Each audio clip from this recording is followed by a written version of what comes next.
অসময়ের তাপদাহে ওষ্ঠাগত হয়ে উঠেছে ময়মনসিংহের জনজীবন। বৃষ্টি পরবর্তী এই মৌসুমে বাতাসের আর্দ্রতার পরিমাণ বেশি থাকায় তাপমাত্রার এমন বিরূপ আচরণ। তীব্র গরমে হাঁসফাঁস অবস্থায় স্বস্তির সন্ধানে ছুটতে দেখা গেছে নগরীর বাসিন্দাদের।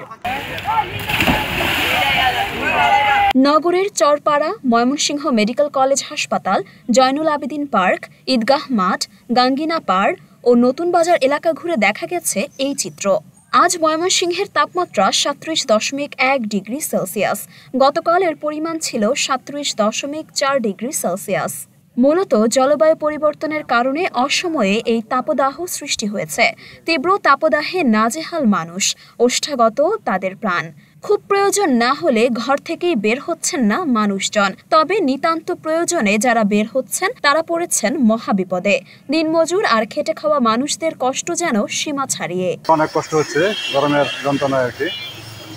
এরকম তো আসলে হওয়ার কথা না, কিন্তু কি জন্য হচ্ছে আমরা বলতে পারতেছি না। আবহাওয়ার জন্য বা পরিবেশের জন্য এরকম হচ্ছে। আমার বয়স তো 60 হয়েছে, কিন্তু এত গরমে কোথাও দেখি কোনোদিন দেখি নাই। আমার এই বয়সে দেখি নাই গরম। গরমের এমন আচরণ আগে কখনো দেখেনি ময়মনসিংহের মানুষজন। সাধারণত আশ্বিন মাসে রাতে কিছুটা ঠান্ডা আর দিনে গরম থাকার কথা থাকলেও এবারের চিত্র একদমই ভিন্ন।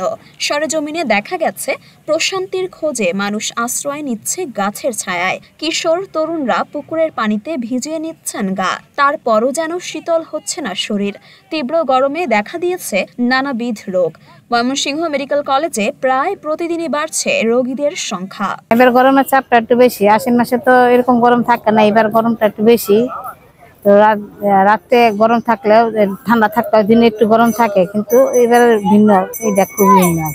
ঋতুটা একটু পরিবর্তন হইতেছে, তো এই জন্য গরমটা একটু বেশি পড়ে গেছে আর কি। ঋতু হঠাৎ পরিবর্তন হইতেছে, এই জন্য গরমটা একটু চড়ে গেছে। তীব্র এই গরম কিংবা আবহাওয়ার এমন বিরূপ আচরণের জন্য জলবায়ু পরিবর্তনকেই দায়ী করছেন আবহাওয়াবিদরা। তাপের এমন তীব্র প্রবাহ আরও বাড়বে বলেও সতর্কবাণী তাদের। মরিয়ম মিম, ঢাকা পোস্ট।